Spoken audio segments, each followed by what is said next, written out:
Hello everyone, Fred here. In this installment of TPP Dynamite, I'm going to be talking about, you guessed it, how Disney Marvel should go about implementing its upcoming MCU reboot. First things first though, if you have not already, let me encourage you to subscribe to my channel. I'm currently at just over 600 subscribers, and I'm really trying to reach 1,000 as soon as possible. I post opinion pieces on entertainment, news, and affairs, plus reviews of entertainment content.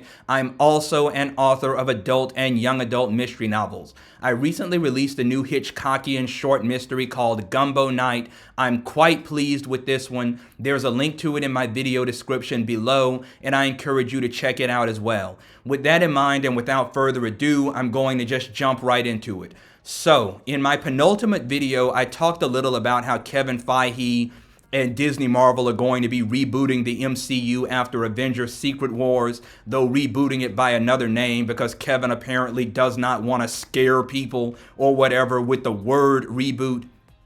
I also talked a little about how it's basically understood that one of the first projects in the rebooted MCU is going to be a new X-Men project with a brand new and younger cast of characters to portray the X-Men. And given just how badly Kevin Feige and his woke entourage have ruined the wider MCU in the Fantastic Four and might possibly be about to ruin Spider-Man to boot, it makes sense that they would want to pivot to doing X-Men to carry the MCU into the future, because X-Men may be, by the time that Secret Wars credits roll, the only major Marvel property that Disney Marvel will not have ruined, as well as the MCU's last chance for redemption in the eyes of audiences and fans.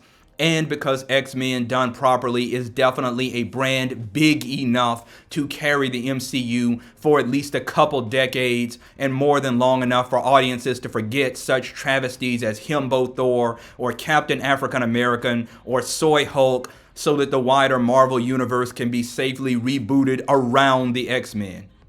And even though I still have every doubt that the MCU reboot will actually fix the many problems of the current MCU, because I have below zero confidence in the writers, directors, and executives who will be implementing that reboot, I do think that it certainly could be a beautiful course correction for the MCU. And that in mind, I wanted to do my own little what if video wherein I break down the reboot idea that would best create the beautiful MCU course correction that would draw audiences and fans back in.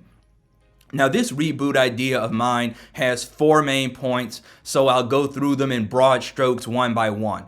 First, Avengers Secret Wars needs to put a full stop period behind the MCU as it exists right now. This was honestly one of the main problems with the transition between the DCEU and the DCU over at Warner Brothers Discovery, that refusal to make a clean break with the DCEU and transition into a totally new and unconnected DCU. I discussed that problem many times in some of my DCU videos, most recently this one.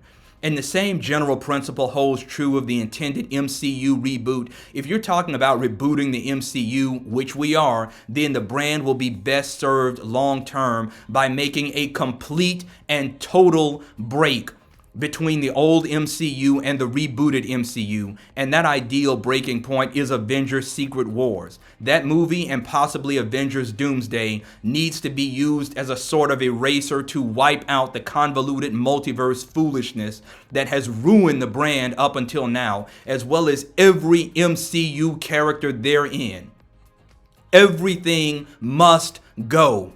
Every universe, every scrap of live-action Marvel film content that came before Secret Wars. And the end of Secret Wars, or maybe a post-credit scene, needs to establish one new Marvel Cinematic Universe in which all new MCU stories in either film or television or streaming will take place. I'm not saying that more universes or a new multiverse could not eventually come into existence, but that would not happen until far, far, far down the line in the new MCU. The new MCU that the end of Secret Wars sets up needs to rebuild audience faith in the brand, and that's not going to happen unless it is simple and easy for the audience to follow. Second, the rebooted MCU needs to be at the front, a fully fleshed out world.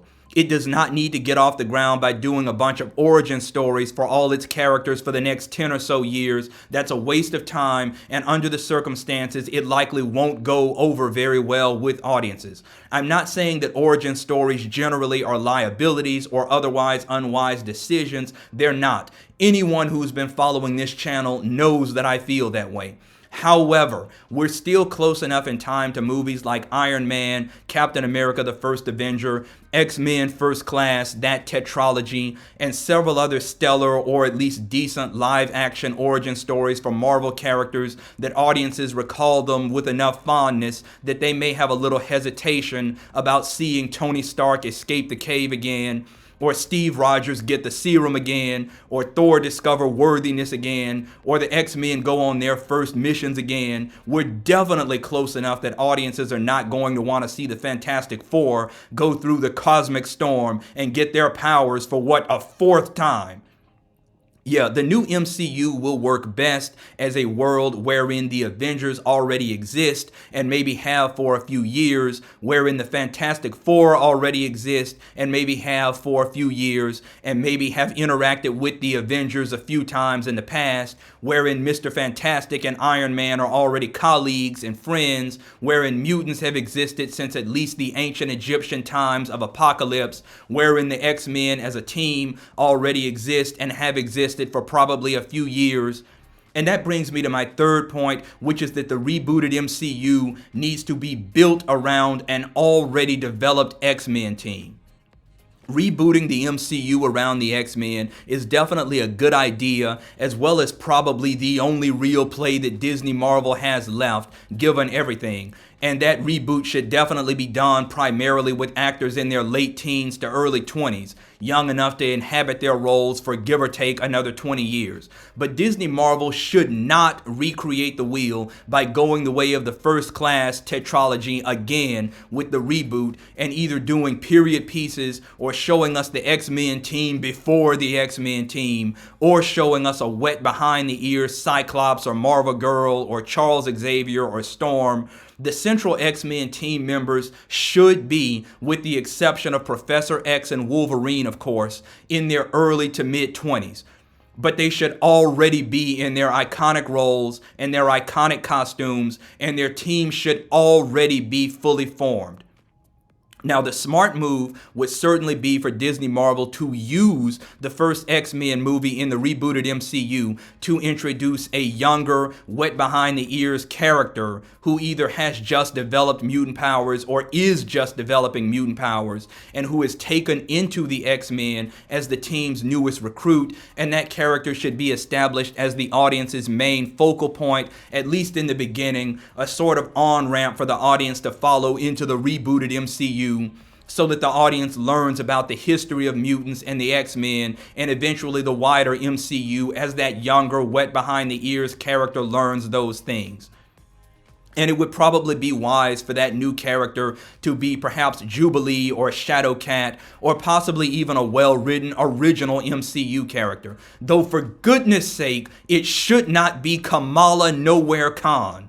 Maybe that character could even be Iceman. His family drama and mutant powers could easily be mined for interesting, spectacular, character-driven stories that could play well into a new series of X-Men movies in the rebooted MCU.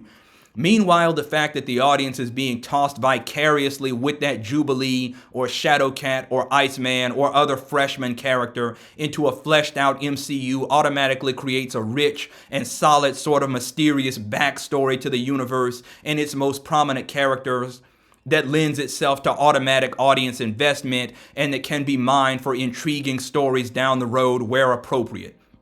For instance, allusions to the origins of the X-Men or the feud between Professor X and Magneto, or even much later down the road, the origins and initial adventures of the Avengers and the Fantastic Four can be strategically tossed in. Fourth and finally, in building the rebooted MCU around the X-Men, Disney Marvel needs to follow the zoom out method. What do I mean by that? Well, think of the rebooted MCU as a sprawling tapestry containing thousands of individual characters and teams and worlds. Disney Marvel should start with a very tight focus on the X-Men alone, one small part of that tapestry, then very slowly zoom out so that audiences can slowly start to see the rest of the tapestry.